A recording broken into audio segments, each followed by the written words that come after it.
एक व्यक्ति अपने घर जाता है और जैसे ही घर के अंदर वो घुसता है, देखता है कि घर के अंदर एक बेहद ही खूबसूरत नौजवान लड़की बैठी हुई है।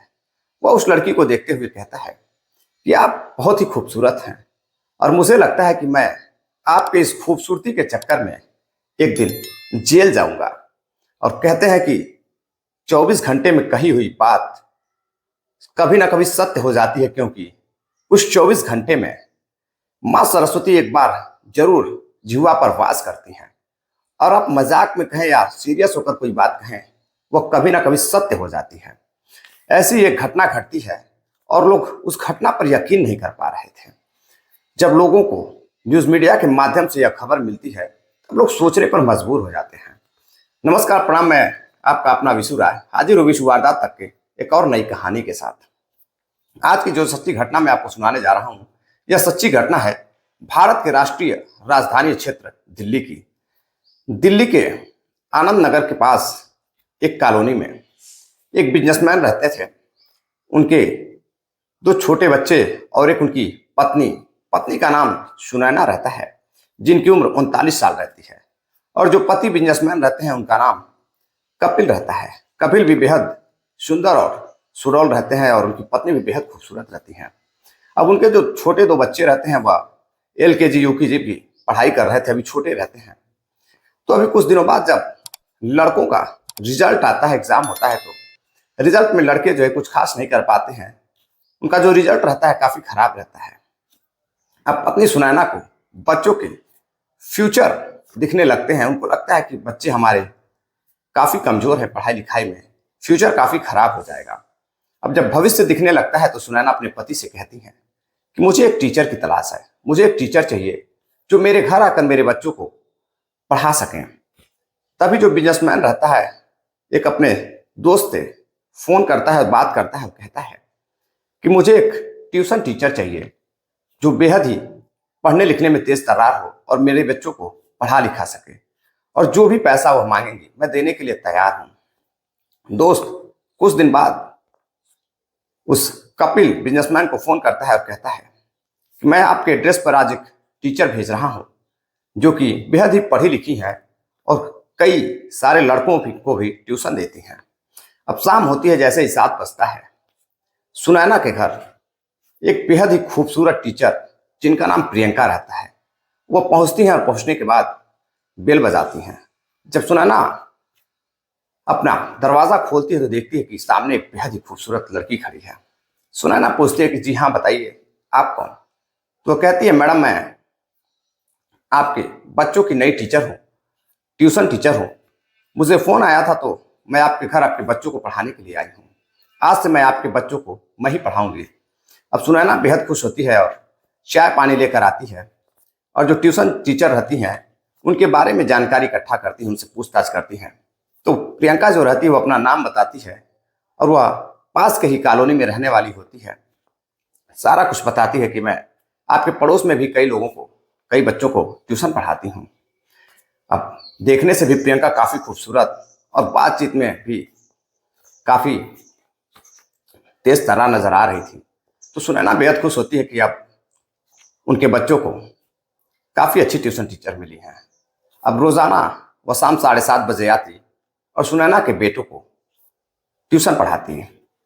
अब एक दिन राखी का पर्व आता है, तो अब सुनैना के 2 बेटे ही रहते हैं, बेटियां कोई भी नहीं होती। जब ट्यूशन टीचर आती हैं तो सुनैना के जो बच्चे रहते हैं वह टीचर से कहते हैं कि टीचर, आज राखी का पर्व है और मेरे घर कोई बहन नहीं है, तो मैं चाहता हूं कि आप मुझे राखी बांधें। अब सुनैना बाहर जाती है और कुछ राखियां लेकर आती है, दोनों को राखी बांधती है, मिठाइयां खिलाती है।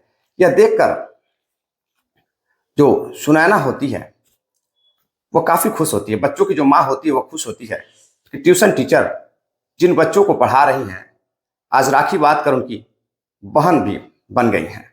बहन बनने का जो फर्ज उन्होंने अदा किया है, वह जो पल था वह सुनैना को काफी अच्छा लगा। अब सुनैना कुछ पैसे और मैडम के बढ़ा देती हैं और एक परिवार की तरह सुनैना के घर जो है वो मैडम आती थी, पढ़ाती थी और पढ़ाकर चली जाती थी।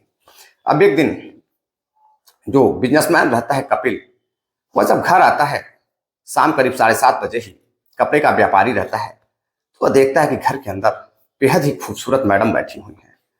और उसे यह सब पता रहता है कि ये मैडम बच्चों को पढ़ाने के लिए आती हैं। तभी वह कुछ बोलते हुए मैडम को कहते हुए अंदर चला जाता है। कुछ दिनों बाद जब सुनैना, कपिल की पत्नी, कहीं बाहर गई होती हैं, जब बाहर गई होती हैं तो घर पर कोई नहीं रहता, 2 बच्चे रहते और मैडम उनको पढ़ा रही थी। तभी जो है कपिल आ जाता है और देखकर बच्चों को खेलने के लिए भेज देता है और मैडम से बातचीत करने लगता है।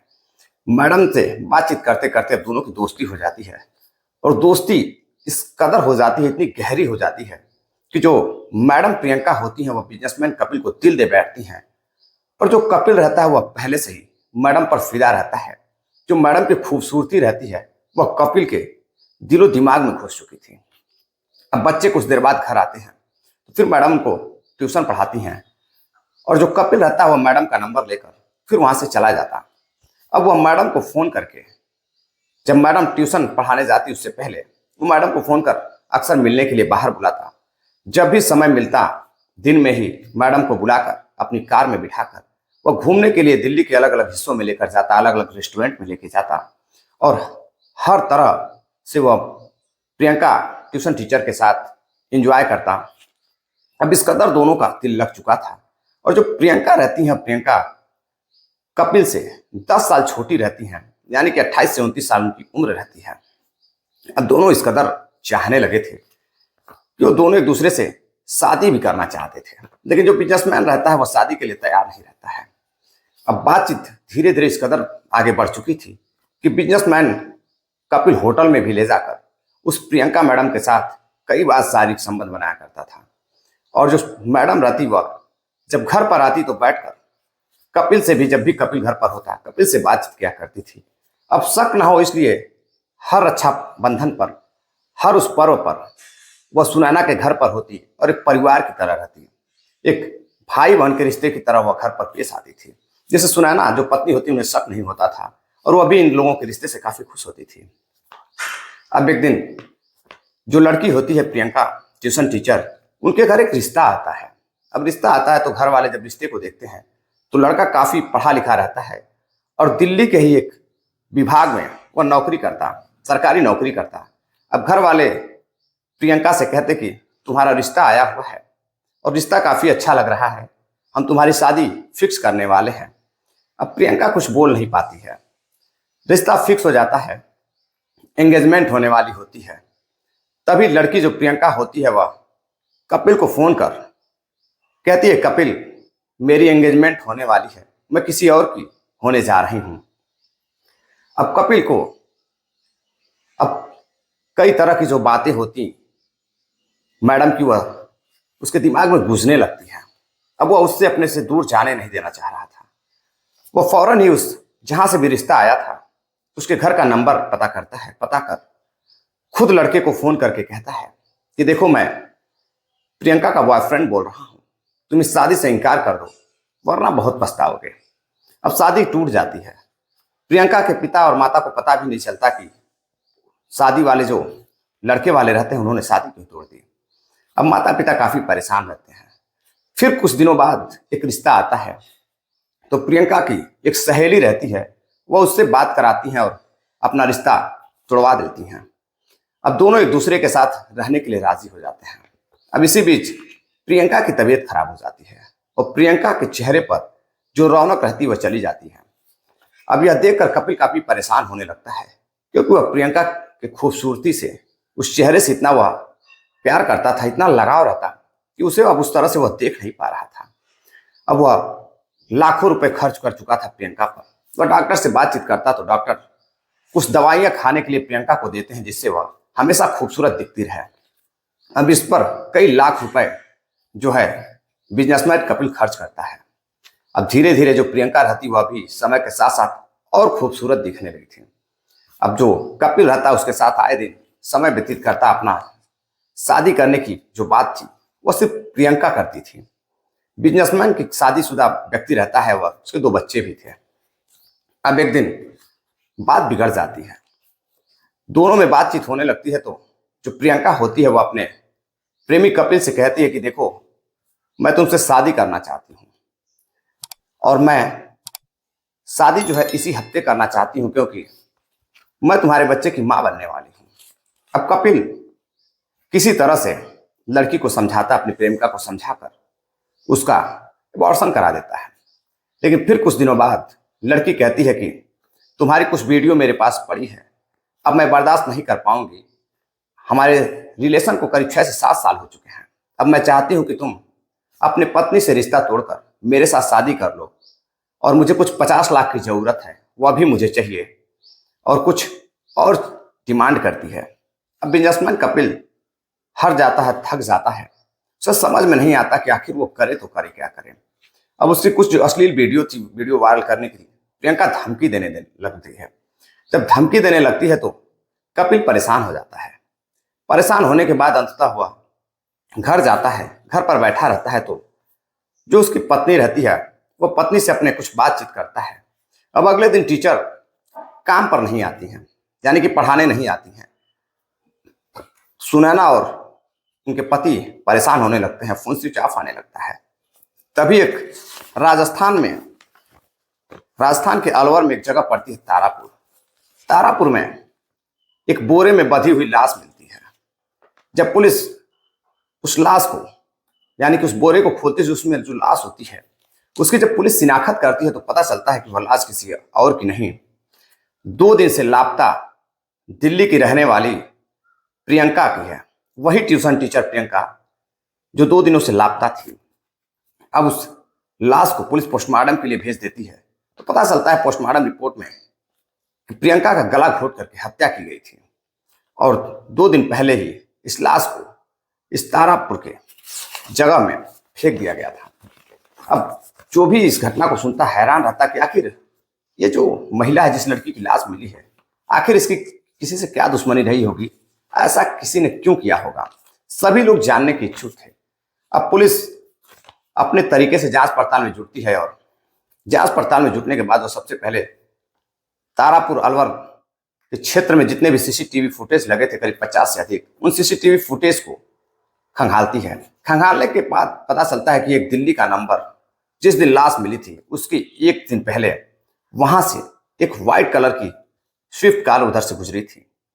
अब पुलिस उस स्विफ्ट कार का नंबर लेकर पता लगाती है तो पता चलता है कि वह किसी और की कार नहीं बल्कि उसी कपिल की कार है, जिसके घर वो पढ़ाए जाना करती थी।